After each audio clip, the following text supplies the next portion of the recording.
Hey guys, welcome back to Free Drop Live. Delighted to be joined by our first female guest, Sunshine Ladies Tour player Cara Gorlei. Cara, sorry. How are you doing? Sorry, I'm good, thank you. How are you? That's okay. Good, My name thank gets you. mixed up a few times. No, it's all good. I'm stoked I spelled it correctly in the promo. Yeah, no, you did. So what have you been up to during the lockdown? Just trying to stay busy, do as much as I can. Doing a lot of walking in the mornings, just trying to get some fresh air. Doing some practicing in my net, some putting. Not as much as I probably should be, but it's tough not knowing when we're going to get back out there and trying to work hard on your game. So, yeah. Yeah, it's wild. I saw on your Instagram story you also have started making sushi.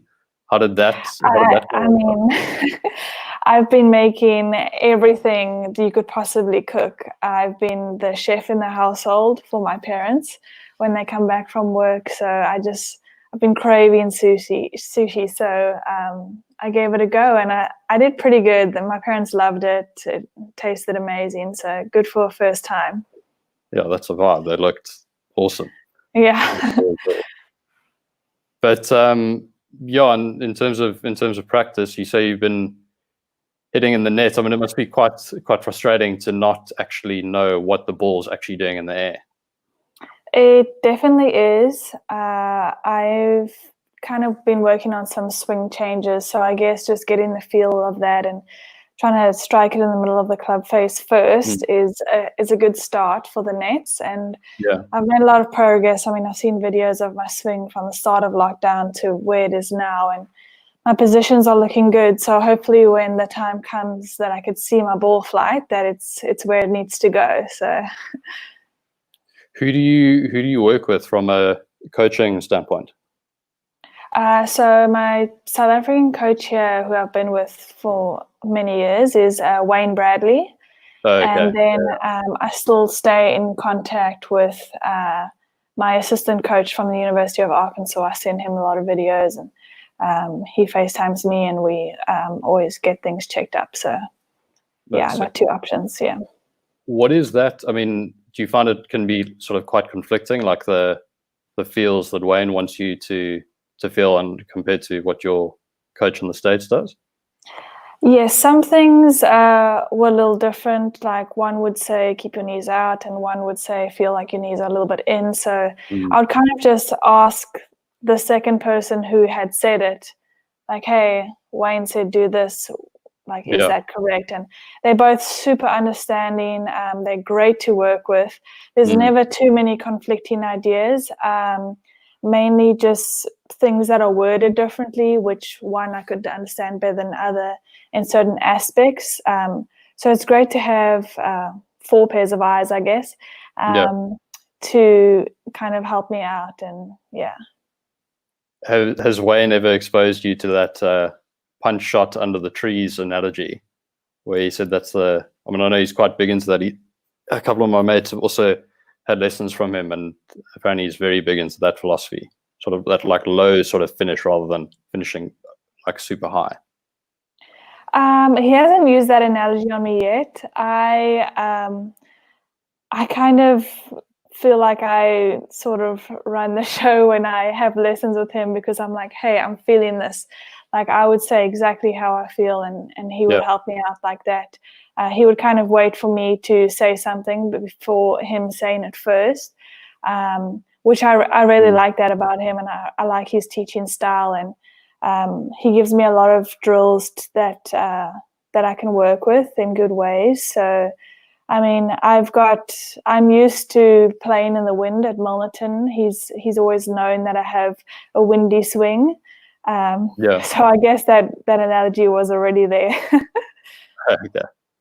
But yeah, I mean, it's, must be quite cool. I suppose you probably make pretty steady progress knowing exactly what you want to feel heading into the lesson, rather than him trying to impart too much.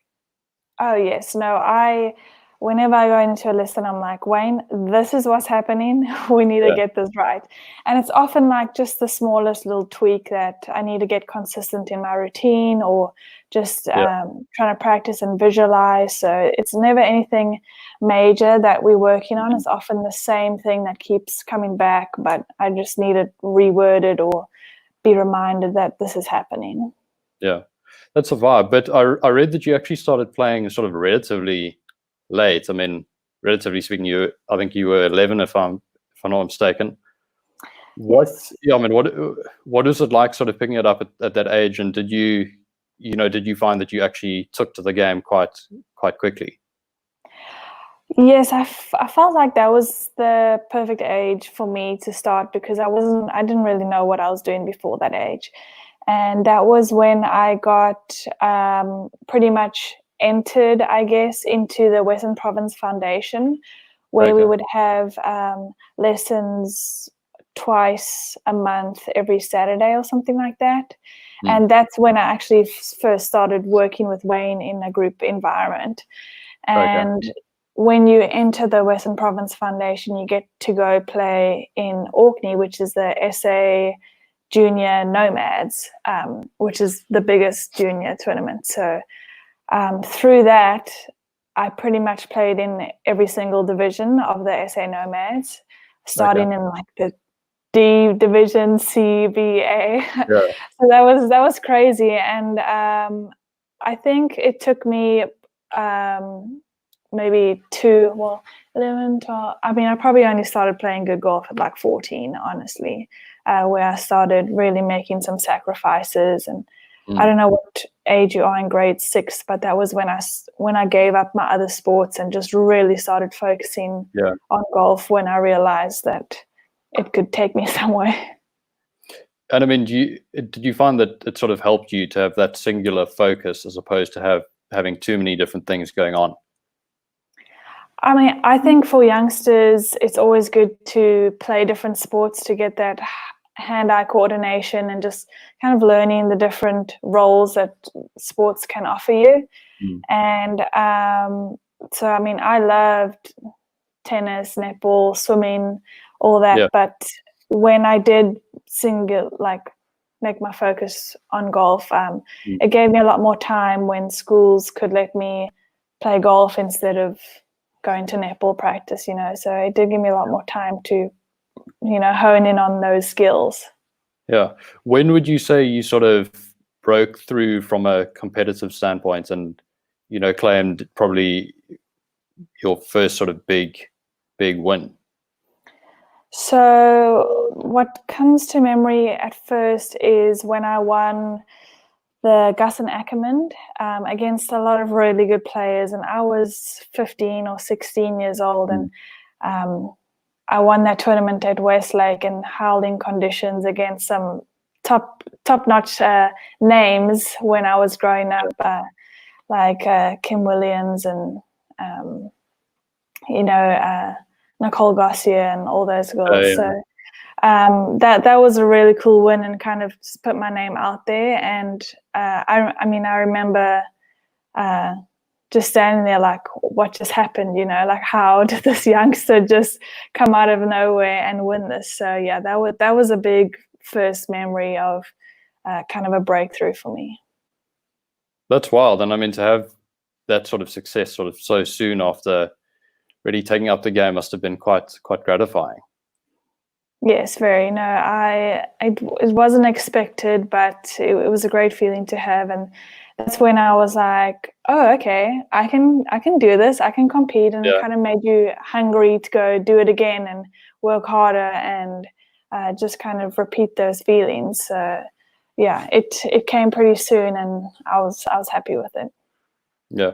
And then I also read that in 2014 you played in the World Team Championships in Japan. I mean, again, I think if I'm correct, you must have been in grade 11 or matric then. Yes, 2014 matric year. Yeah. So what was that like balancing act like between playing sort of high level golf and also having to get decent marks? Yes, so I actually, when you mentioned we were going to be talking about the Japan, I went and looked back and on my stats, and I realized what a year 2014 was for me because Yeah. obviously still playing as a junior. I won the SA Nomads, I won the Rose Bowl, I got selected to play Japan, I won a Gauteng North tournament, we won the All Africa Team Trophy. So, and we won IPT for the first time, and I was like, wow, how did I do this during matric year? And honestly, matric year was one of my highest grade of the years because I moved schools in grade 10. I moved to Milnerton High, and they were just so supportive of me, so understanding. I would have to do a lot of extra lessons in like math and all those subjects that I struggled with. And they accommodated me with prelims. I know I missed the whole of prelims, so I had for the world am in Japan, and so they were helpful in me taking that up. And I was a pretty quick learner in school, so I did okay. Sure, that must have been quite daunting, like skipping mocks and then, or missing mocks and then, having to go straight into finals. That must have been quite weird. Yeah, I mean, well, I took prelims pretty much the same week as final, so they let me redo it. Oh, So it was just a lot of studying, just all the time. But I did it. So what subjects did you do? I took geography, math, like pure math, consumer studies, and biology. Sure, but those are some proper content subjects, not really the types of things you can study for the day before. No, especially biology. But I had such an interest in biology that I ended up doing okay. So that's epic. And how did you guys do at the team championship? So that was a while ago, but I mean, I remember Japan being so awesome. I mean, I remember there was a par 6 on I think it was the 18th or 9th hole, and cool. that like blew our minds. You would hit driver 3-wood, 3-wood, like it was crazy. I don't think we did as well as we could have. But I guess we had a pretty young team. It was me and Michaela. We were 18 years old, and then Manya Richardson. So we had never really experienced anything like that before, but it was obviously a great opportunity for us to learn. And the scene that the World Am is like, it's just huge. Like the amount of people that come together to create such a big tournament, and the organization, especially in Japan, like you've never seen like organization go into a tournament like that. And but it was really good. I don't really remember how we played, but I did actually go. That did kind of help me go into 2016. I played in the World Am again in Mexico. Okay. And there we also had a young team of Ivana, Samu, and Kaylee Telfer. So I kind of led that team. I'm a bit older than them, and obviously having experienced it before, I think we did a bit better there than we did in Japan. Yeah, and I suppose, I mean, it must be such a cool opportunity to sort of gauge where you stack up relative to the other sort of AMs in the world. And yeah, I mean, I'm sure that second time round was much better from a performance standpoint, I'd imagine. Yeah, I mean, you see what these girls do to prepare. I mean, I'm pretty sure Korea might have won either, probably in Japan. I think they won, and they were like double digits under par, and we were like maybe just a couple under par. We were like, oh my gosh, these girls are on fire. And you just see, like, we did a few gym warm-ups and routines, but these girls are in there for twice the amount we are, and they've been doing it for 1 or 2 years, like steadily longer than us. And we kind of go into this tournament, into this new routine not really knowing that this is how we're supposed to do it. But you see the coaches on them, like on the range, on the tipping greens, like they're right there, just so involved. And yeah, that's when we kind of realized maybe we gotta pick up our game a little bit. Did you find that sort of after that experience, your preparation for events changed from what you had learned from them?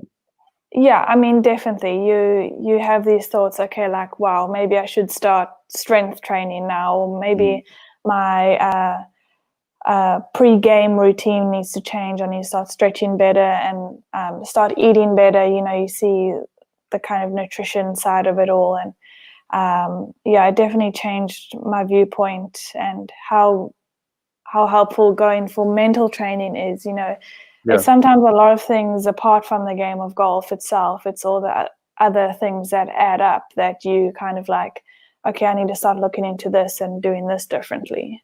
So yeah, it definitely changed my viewpoint. Yeah, I suppose that's cool, because if you can just learn one or two things from every experience, you're definitely far better off. But with all of the success, I'm curious, at what point did you start garnering attention from colleges in the States, and when did that interest sort of present itself? So I always kind of knew that I didn't want to turn professional straight out of high school. Okay. I always thought that college was definitely the best route for me to go.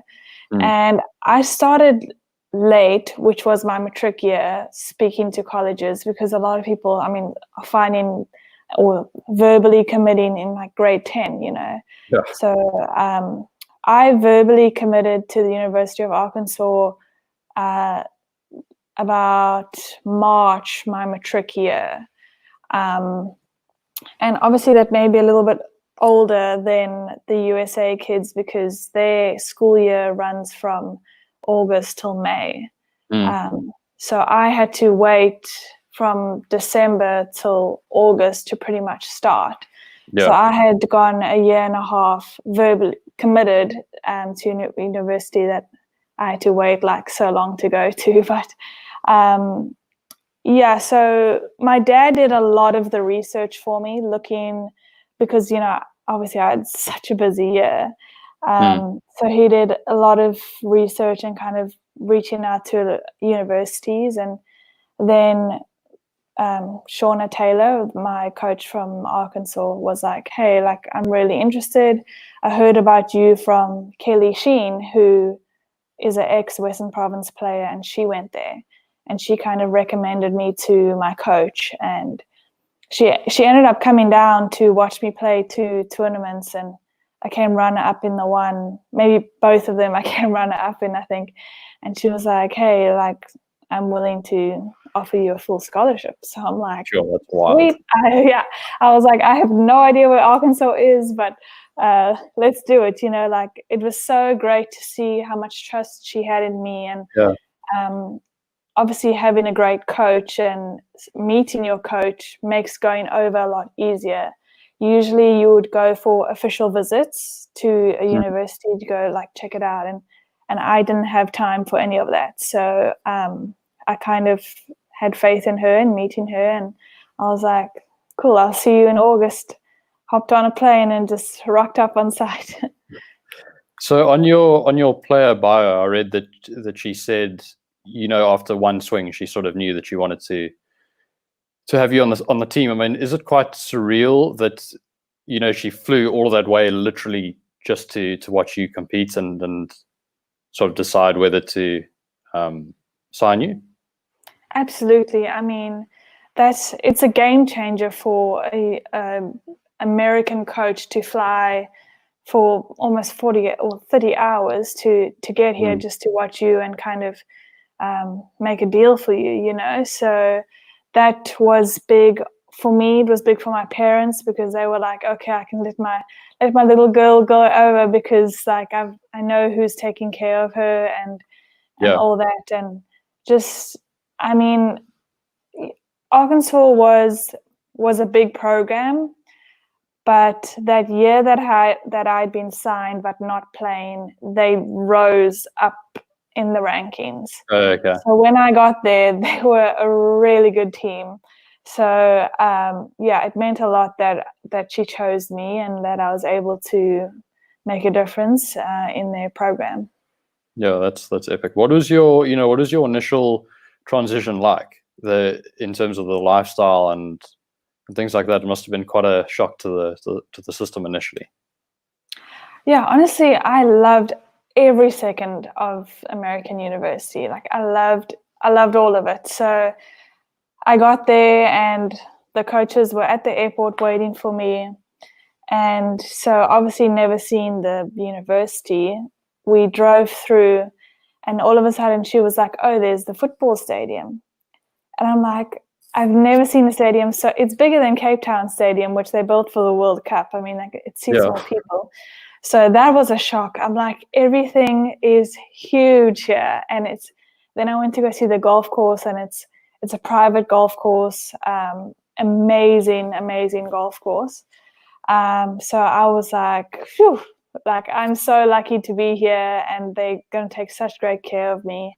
It wasn't a shock like, kind of nervous, but it was like, this is amazing, you know, and all the girls were so friendly.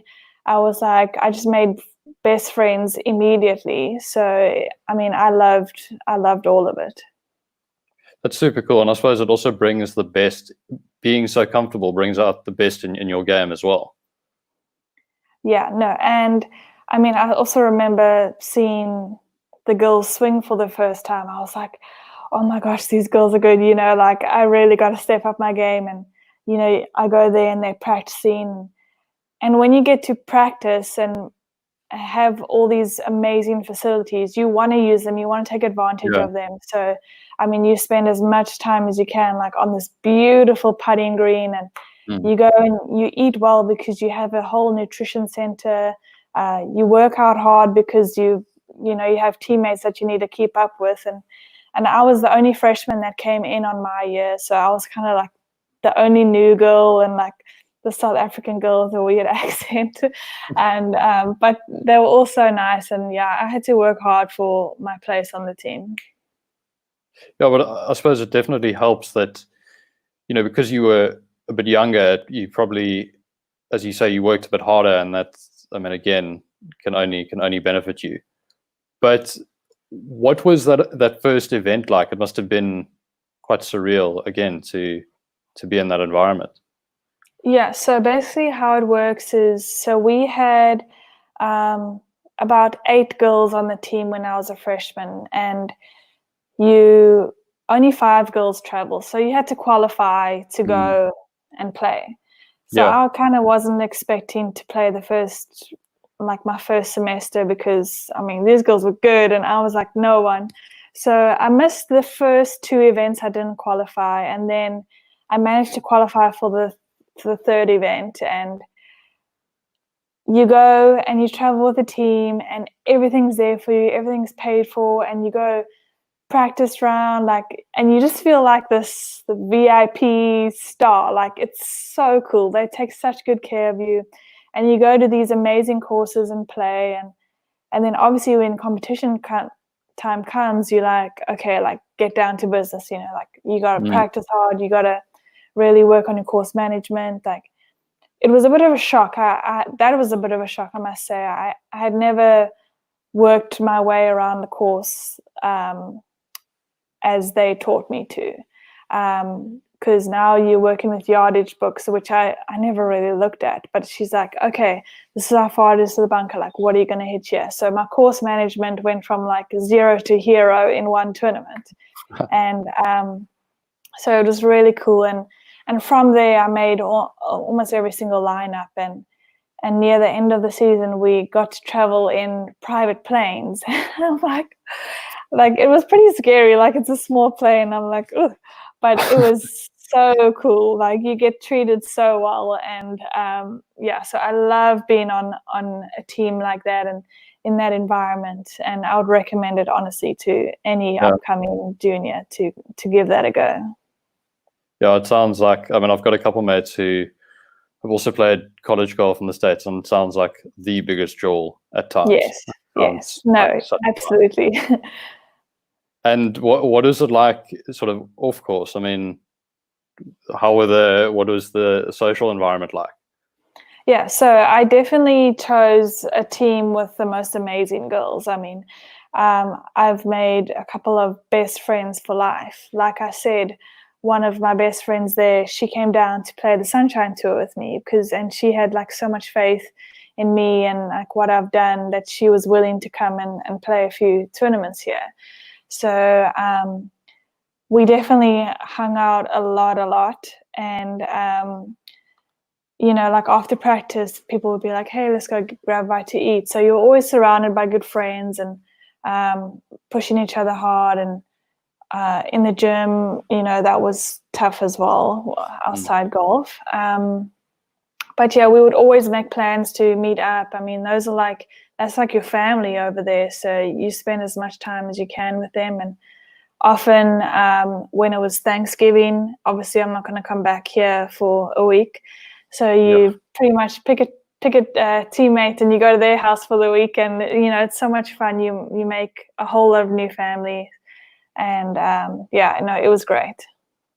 That's amazing, because I think, you can sometimes fall into the trap of becoming overly competitive, and then it sort of Mhm. affects the relationship that you have with your teammates. But that's so cool that you had such a nice experience. Yeah. And I mean, you made 3 NCAA championships. What is the pressure like during that week, as opposed to anything you had experienced prior to that? Yeah, so I think getting there is harder than being there. So pretty much we have to qualify at regionals. You have to qualify top 3 or 5 teams in each region get to go play nationals. And Okay. yeah, I remember my freshman year, we played regionals at, what was nationals? I don't know, but you get put into like the most beautiful courses, and that these are the best teams at this moment, that you're competing against. And obviously it's the biggest title, you want to win it. So things do get stepped up a notch, and the competitiveness gets a lot more serious. And um, I remember in my sophomore year, we played regionals and we didn't play great. And so the team didn't make it. I made it as an individual. So pretty much your individual results get counted. But if you're not in a team that got through, you go through. So I was a high Okay. enough individual to get through, just not in my team. And that was kind of bittersweet, because obviously you want to make it as a team first. And Yeah. like going to nationals by myself, like it wasn't the same feel as being there with your team. But obviously that was a lot of pressure for me to now represent the team by myself. Mm. And so I would say that was my most nerve-wracking nationals that I've had. So yeah. How did you do during the week? Okay, Like, so a lot of people say if they played that, what is it, 2016 nationals, yeah, that it was 2017. It was the worst conditions they have ever experienced in their life. So my coach came with me, and she's played for many years in different, like she played through college, she was professional, and she's coached for 15 years. And she said she has never experienced conditions like this before. It was pouring with rain, about 30 kilometers of wind, and freezing cold. And I was not prepared for that. I couldn't keep dry. My hands were freezing. I mean, we had lunch afterwards, and like I couldn't even grab my cutlery because my hands were literally frozen. So it didn't go great. But I mean, it's also I learned so much, going there as an individual, yeah. especially because now your coach is with you the whole time, and you get to kind of see more how she feels or thinks through the whole 18 holes. Where usually when you're with a team, she kind of splits herself between players, or just like stays on one par 3 and then goes to the next one. So for her to be there throughout the 18 holes, I learned so much, and I asked her a lot of questions, and just like kind of told her how I felt, and we spoke about a lot of things. So it was a big learning curve for me. How much sort of say does your coach have in potential swing changes and sort of any changes to your game over the 4 years? So we have obviously a head coach and assistant coach, and they worked extremely well together, and they didn't force us to make any changes that we didn't want to make. Like, obviously, like if my grip was looking a bit strong, they'd be like, hey, like the reason you're pulling it a bit is like you got to weaken your grip a little, or like that kind of thing. Or you would call them over and say like, hey, can you please look at this? I'm hitting this shot. I don't want to be hitting this shot, and they would say, why don't you try this? So they would only pretty much give you like big swing change advices if you ask them, or if something's like pretty off. They're never in your face, to be like, do this. But if they gave you a drill to work on, you got to do it. They harped on you on that. I know mine was putting like a laser at the back of the club and just swinging it back online. And I never did it. I was so lazy. And they kept saying, do your lights. I'm like, oh, no. So they were good in helping you, but only when you needed to. Yeah, would you say that your work ethic generally has improved quite a lot for the experience? Yes, absolutely. I mean, when you're there, you don't want to do the drills. And then when you come back and you finish, you're like, I should probably do those drills. So it's amazing how your mindset just changes like that. So I've definitely started working more on the correct things than I should. And working harder, and just, I mean, what's out there, how the girls are practicing to become good. And you just know if you want to be like that, you got to put in the work ethic, and you got to do what's needed to be done, and that goes for all aspects. I mean, I never did meditations or like yoga before I went, and then she kind of introduced us to yoga. I'm like, okay, maybe I should get more flexible, and especially working in the gym. I never did gym. Like, I was a scrawny little girl when I went over, and I came back like packed with muscle. So like, you learn a whole lot of different things, and you just carry on with that lifestyle.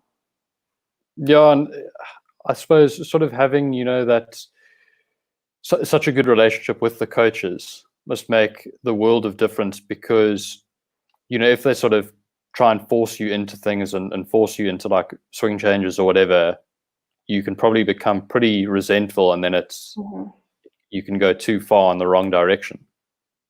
Yes. I mean, I've heard of a lot of college people that went over and didn't have a great relationship with their coach, and so they end up transferring or not finishing their college just because of the coach. So for me, it was huge just to find someone that I got along with, and luckily they were the perfect match of coach and motherly and friend and all that. So I made a good choice, but I know how tough it could be to not have that relationship with them. Yeah, but also just shifting slightly to your academics, you also were an All-American academic, I think in third year, I want to say. What? Yeah, I think I might have done it for 3 years, honestly. They only made a big deal out of it once, though. So I did pretty good. I finished my senior year with a 4.0, which is, my coach was very happy with that. They harp a lot on you about academics. They always say academics first, and then like take care of your academics, and then we go practice. So if you're behind, they are like, you go do your work, and once you've done that, you can come practice. So she was very strict on getting your classwork done. That's epic. Mhm. Because I suppose if you can get too deep in the golf scene, and then your academics just fall apart. Yeah, and I mean, no one's really holding you accountable for going to class. It's all you. So Yeah. our coach was like, listen, yeah, you cannot skip a class. So, and you know she would find out as well if you did. So you just got to go and you got to get those grades. And so that's what we did.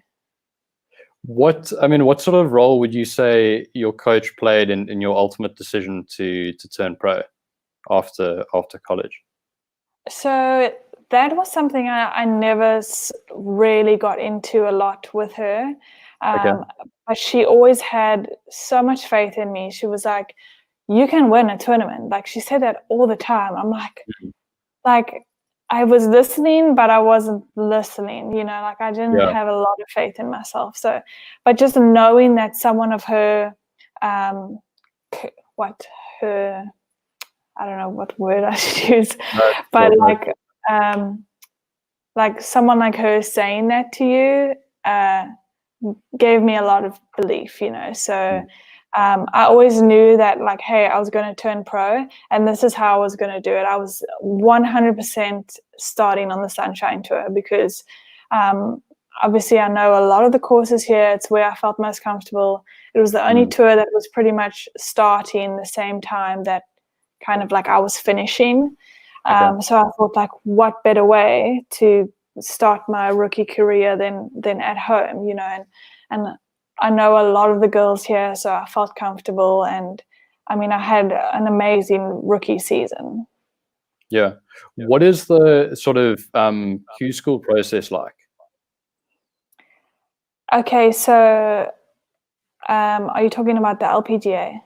No, sorry. Yeah, we'll get to the LPGA now, but sorry for the Sunshine Tour. Okay, Sunshine Tour ladies don't have a Q school. Oh, okay. So it's just sort of.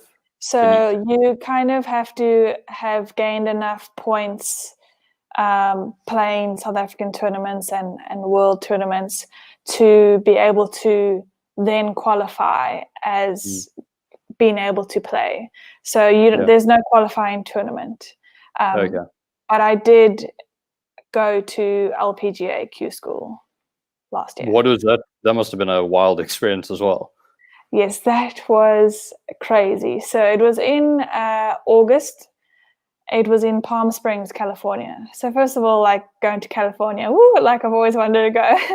And so we got there, and you play 3 different courses, and it's 40 degrees average, like super, super hot. And I've never played these courses before, so obviously I had to have a practice round for 3 different courses. Then you play 4 rounds. So you play 3 rounds, 1 at each course, and then there's a cut, and you play 1 course twice, I guess, for the second cut. And if you make the last cut, basically, you go through to stage 2. So yeah, it was crazy experience. I loved every second of it. I went there kind of just not knowing what to expect. I ended up making the first cut, was playing really, really well. And the last day, I just lost all my golfing capacity in a sense, like I pretty much just messed up on 1 hole where I went just downhill from then. But I mean, I could have easily made it to round, like, the second stage, and like only afterwards that I realized, like, man, like I really could have made it, But I'm happy I went. I'm happy I experienced it, and I did get some Symetra status from that to be able to play this year, which won't happen. So yeah. Is it quite disheartening now to, with this whole coronavirus thing, to have everything sort of so up in the air now? It is very. I mean, my flight was booked for the 26th of March to go and play up there, and I kind of had my whole year planned with tournaments I was going to play, and just like working my way towards if I did well in those tournaments, I would make it straight to stage 2 and not have to play stage 1 again. But with all this happening, they even went and changed Q School courses. So if I do get to go over, it's a whole 2 or 3 new courses that I have to go learn and study again. So that's a bit like annoying, but I know there's nothing I can do about it. And yeah, everything is so up in the air. My teammates are asking me, hey, like, when are you coming? Can you play? And having to enter these tournaments, not even knowing if I can get over there is quite tough to deal with. Yeah, must be very, very weird. Yeah. And especially given that the Sunshine Tour season is only like eight events or whatever it is. Mm-hmm. So yeah, I mean that went by pretty fast, and I would love to just redo it and just get out there and competing again, but yeah, we'll see. So let's actually chat about your closest call you had this season where you finished second. I mean, if memory serves, you shot 76 in the second round and then came back shooting 70 in the final round to get into the playoff. Mm-hmm. How would you describe the step up from amateur golf to the ladies tour? So that's why I kind of wanted to start with the Sunshine Tour, because like I said, I've played with a lot of those girls before. So going kind of back to play with those girls, it didn't feel much different to me, yet I did go in there kind of probably more with more confidence than I should have. Because the first tournament was here in my hometown, like it was at Mowbray. I've played there a few times. I was like, okay, like sweet, like I can do this, you know. And my game wasn't there, and the next tournament still like wasn't there. And it is a mindset change. I mean, because now there's cuts involved where I haven't played a lot with cuts. I know the men play a lot with cuts and we don't. So it's not something like I'm 100% used to. But once I started getting more comfortable with it, I was like, okay, like I can do this. Like my confidence was like higher in a sense like of belief, rather than like who's this girl like coming in, like it was more like a belief confidence than just like maybe I can do this. I don't know. And in that final round, how like closely were you watching the leaderboards, and how sort of au fait were you with what you needed to do to sort of get into position? Yeah. So I know some people have this, some people don't, but I went into that tournament and I was like, I'm going to win this tournament. And I know no tournament before would have said that.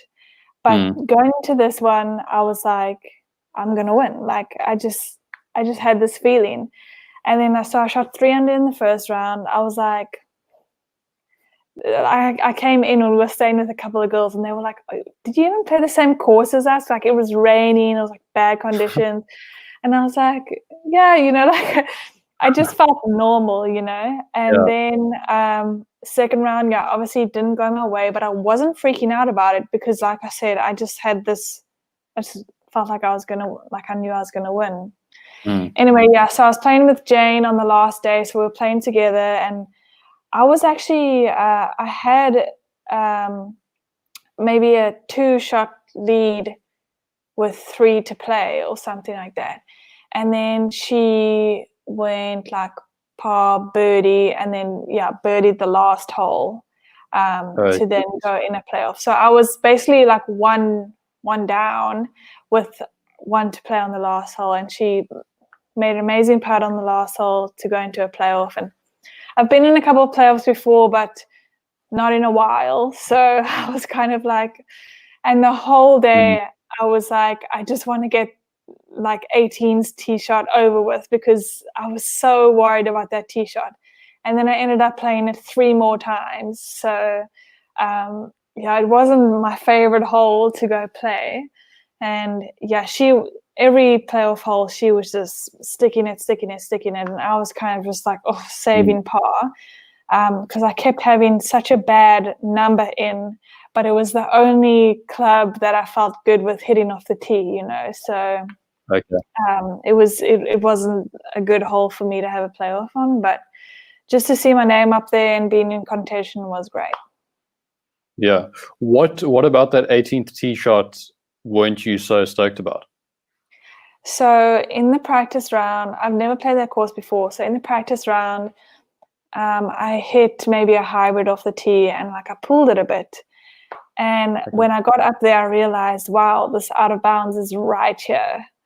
And there's water on the on the right. So you can't miss it either way, So I was always scared of the pool, but I didn't want to go push it. So yeah, so I kept taking less off the tee and having a longer club in, and yeah, it just wasn't a good number for me. So. Yeah, it's weird how that, if something like that happens early on in the week, it can just sort of sow that seed of doubt, and then sort of it stays with you the rest of the week. But still I'm sure a great experience, and one that if you're in that position again, you'll handle a bit differently.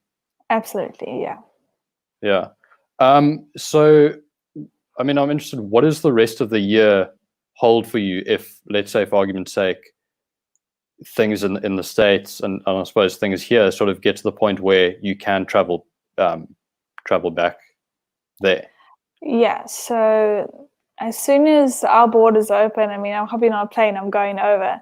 Obviously, if I miss too many of the tournaments that I'm supposed to play in, it's probably not worth me playing in them. So I'd go later in the year to go and play Q School. So that's set to happen in October. Okay. So I guess what I'm saying is if I miss too many to try and do well and qualify for stage 2, I will work hard on my game here and then go play Q School in October.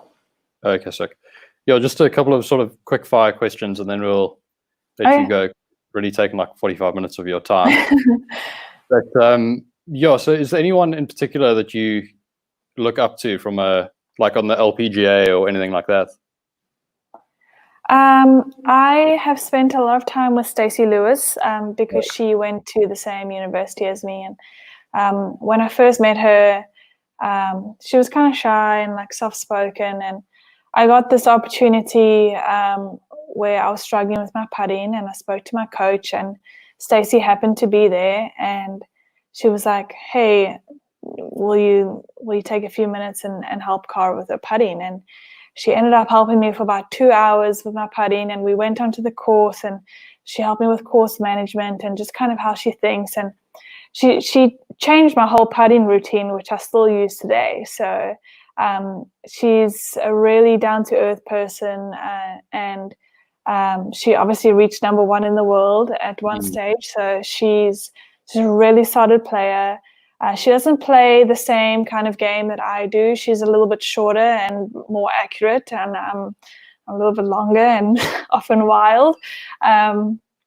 But just having that personal interaction with her, I loved, and I'll always be rooting for her when I see her on TV.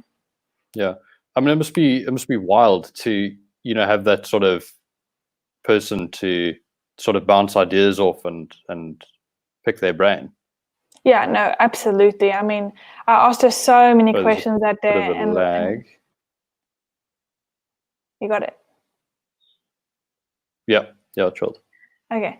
I asked her so many questions that day and learned so much from her. And I feel like now that I had that interaction with her, that I can always feel free to go up to her and ask her questions, and she's just there when I need a different perspective on things.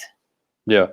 And what's your favorite course that you've played either here or in the States over the years? So many great courses. I've played so many great courses. Outside of college golf and professional golf, I got to go play the links at St Andrews Yeah, in between college and kind of turning professional, we went on holiday and we went to Scotland, and I've never played like a round of golf with a smile on my face the whole entire round, because after hitting, we waited since 4:00 in the morning. We waited, and we probably only teed off at around 12, not knowing if we were going to get on. And after I hit that first tee ball, like, you couldn't wipe the smile off my face. It was amazing, just with all that history, like going through the course and just seeing these holes that you always watch these players play on, and that was just filled with history for me, and I loved playing that course. Yeah, must be quite a vibe. I mean, I've heard quite a bit of the process that you go through to get a time, waking up early, whatever, queuing, and then sort of hoping that there is space on the timesheet. How did you sort of approach the day? So did you get your name down and then go and sleep for a couple of hours, or how did you spend the day? Yeah, I mean, that's exactly how it works. So we got there the day before, and we were like, hey, can we please just sneak on or something? One of the guys there saw my Arkansas bag and was like, hey, like, I'm good friends with your coach and this and this. So I'm like, oh, please help me out, and he was like, okay, like, I can see what I can do for you. Anyway, we couldn't get on that day. So the next day, woke up 4:00 in the morning. We were number 20 something in like the queue, or 30 even. And being a single player is a lot easier to your name rises up a bit. So yeah, we went back, we ate, we got changed, went to the range, like warmed up, kept coming back to the clubhouse. Hey, where's my name? Where's my name? And so we kind of were like, ugh, just sitting there in the clubhouse, just chill, or in the halfway house. And the guy was like, hey, Cara, you ready? And I said, yes. He's like, you're off in 1 minute. So I'm like, oh my gosh. And I was so nervous. And he like introduced me to the guys I was playing with. There were members there. And so yeah, I was like shaking on the tee. And once I teed off, man, I was like, whew, it was so cool. I suppose you've got all the space in the world to miss it left, but if you miss it right, could find yourself in a bit of trouble. The whole day you're watching these people tee off, and then, I mean, we saw somebody hit it into the beach, right?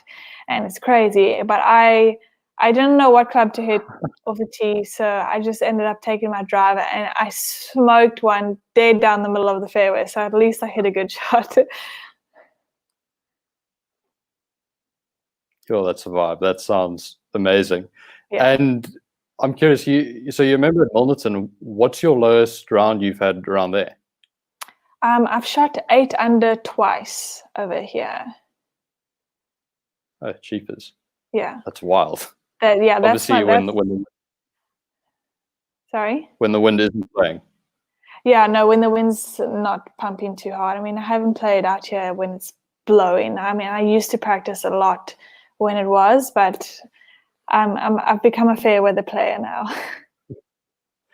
And then just finally, if you could pick an event to be your first win, which would it be and why? Either here or in the States or. Okay, so the first thing I think of is the States, and Arkansas hosts the Northwest Arkansas Walmart Open Championship. So once a year in June or something, our neighboring course pretty much hosts this massive LPGA event, and I always would go there and watch, and we could sometimes have the chance to qualify for it if you were like number 1 in the team. And so being a hog, so like Arkansas Razorbacks, we called the Hogs. So and being a hog while playing that tournament, you get so much support, and you call the Hogs. It's the loudest hole on the LPGA, number 17.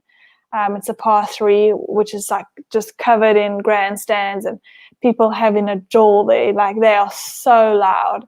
And then whenever a hog comes and plays, they call the Hogs, and like everyone in the stadium's rooting for you. So I think being an Arkansas Razorback and going and win that tournament, I mean, you will be overwhelmed by the amount of support you have. So that's definitely one that I would love to win. Yo, that's epic. But thanks so much for your time. It was a lot of fun to sort of dive into your backstory and find out a bit more. Really appreciate it. Yeah, cool. Thanks for having me. Thanks so much, and best of luck with everything, huh? Thank you. Bye. Cheers.